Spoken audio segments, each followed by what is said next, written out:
Meus queridos irmãos, a paz do Senhor, hoje é o dia 15 de janeiro de 2025 e prosseguindo no projeto de leitura de toda a Bíblia este ano, temos hoje os 4 primeiros capítulos do livro de Êxodo. Vamos aos resumos. No capítulo 1, temos os descendentes de Jacó no Egito. Então aqui temos a informação de que Jacó chegou ao Egito com 70 descendentes. Posteriormente, à morte de José, levantou-se outro faraó que não conhecia a história de José e o povo se tornou escravo no Egito. Então aqui há uma menção de que eles edificaram as cidades dos tesouros, Pitom e Ramsés. Há também a menção ao fato de que eles serviam com dureza ali no Egito, faziam tijolo, trabalhavam nesse trabalho do campo, com todo o serviço, e era um trabalho escravo ali no Egito. Esse capítulo 1 também registra que o faraó ficou preocupado com o crescimento do povo hebreu e determinou que as parteiras que auxiliavam as hebreias durante o parto matasse os bebês se eles fossem meninos. E nós vemos aqui que as duas parteiras, Sifrá e Puá, elas temem a Deus e não cumprem a ordem do faraó. E a Bíblia diz que Deus as abençoa, estabelece-lhes casa. Então essas parteiras foram abençoadas. Assim a gente finaliza o capítulo 1 e vai ao capítulo 2, que trata do nascimento de Moisés. Então quando Moisés nasceu, a Bíblia diz que a sua mãe viu que ele era formoso, bonito, e o escondeu. Evidentemente, todas as mães acham que seus filhos são bonitos, especialmente quando eles nascem.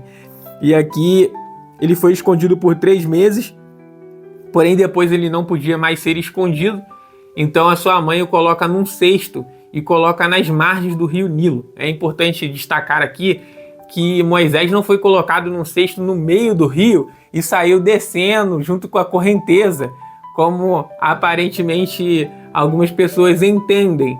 Na verdade, ele foi colocado num cesto e colocado junto à borda do rio, nos juncos. Então esses juncos eram plantas que nasciam às margens do rio, e Moisés ficou ali nesses juncos à borda do rio. Enquanto a filha de Faraó passeava pela borda do rio, ela viu essa arca, esse cesto, nessa arca de juncos, e ela foi lá e abriu, e eis que tinha ali um menino, e ele era hebreu. Ela identificou isso imediatamente.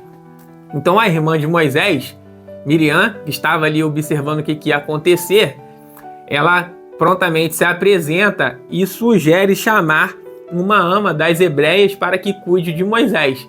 E a princesa, filha do faraó, aceita essa sugestão. Então Miriam vai e chama a própria mãe de Moisés, Joquebede, para que cuide dele. E aí Moisés passa pela primeira etapa de sua preparação, que é a etapa com a sua mãe.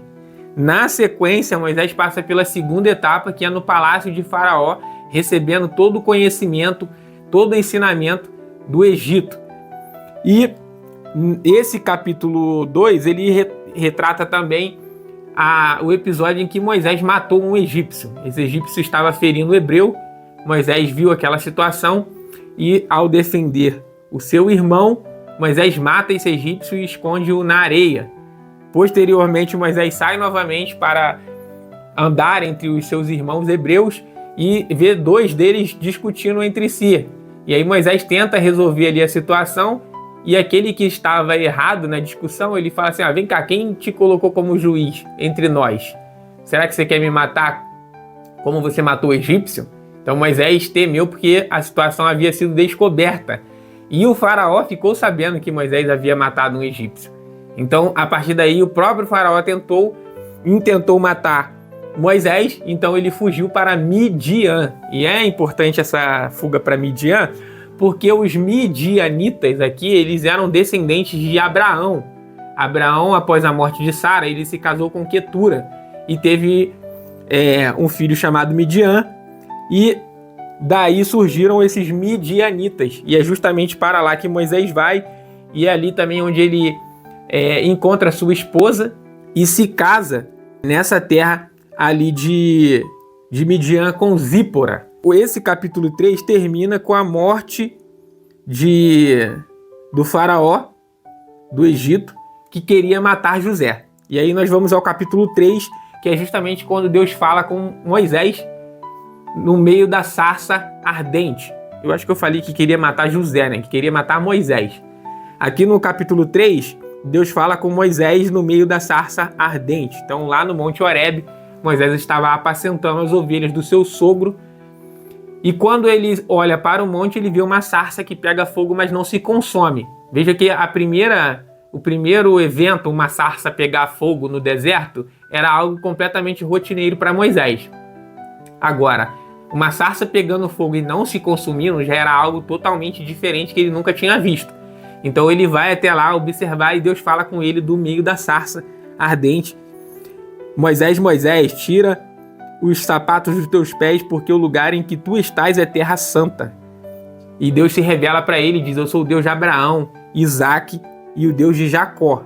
Então Moisés teve essa revelação de Deus ali no Monte Horebe, e Deus chama Moisés e diz que vai enviá-lo ao Egito para libertar o povo que estava escravizado lá nessa nação estrangeira.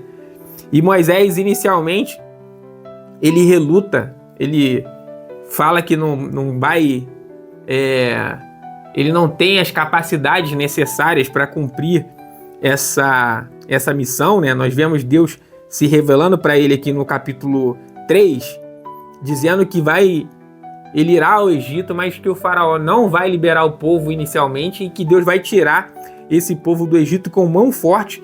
E além disso, o povo vai sair do Egito, mas não vai sair de mãos vazias. Então, no capítulo 4, a gente vê Deus concedendo poderes a Moisés para que ele desempenhe essa missão que Deus está lhe dando de ir até o Egito e libertar o povo. Então, Deus não só chama Moisés, Deus capacita também. Mas uma coisa que é importante destacar é que Moisés já estava sendo capacitado por Deus desde o seu nascimento. Às vezes a gente lê o capítulo 4 e acha que a capacitação que Moisés recebe para a missão de libertar o povo é essa capacitação espiritual extraordinária para realizar milagres e sinais no Egito.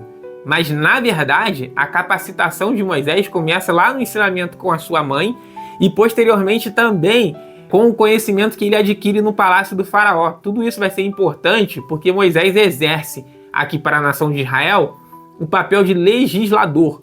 Moisés recebe de Deus os mandamentos, as leis, as ordenanças, e Moisés escreve isso para o povo. Então, todo o conhecimento que ele teve na corte do faraó também era uma preparação para essa função que ele desempenharia, para essa missão que Deus lhe deu aqui no capítulo 3 de libertar o povo.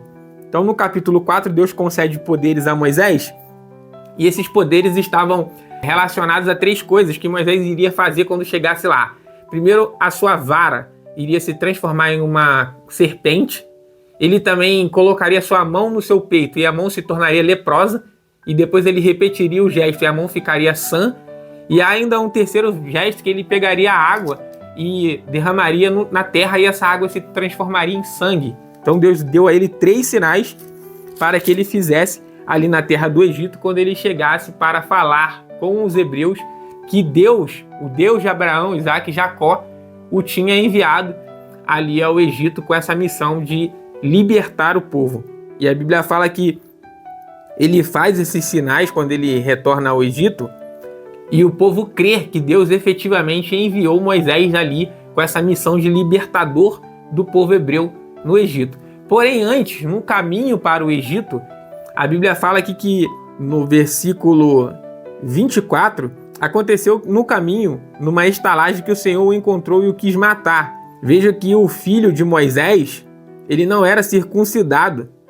E aqui a gente está falando de circuncisão antes da lei de Moisés determinando circuncisão, porque circuncisão era um pacto que Deus tinha feito com Abraão. Então a circuncisão já vem muito antes da lei. E o filho de Moisés não era circuncidado. Então aqui nesse episódio, nós vemos que Zípora, a esposa de Moisés, ela pega uma pedra aguda e circuncida o seu filho.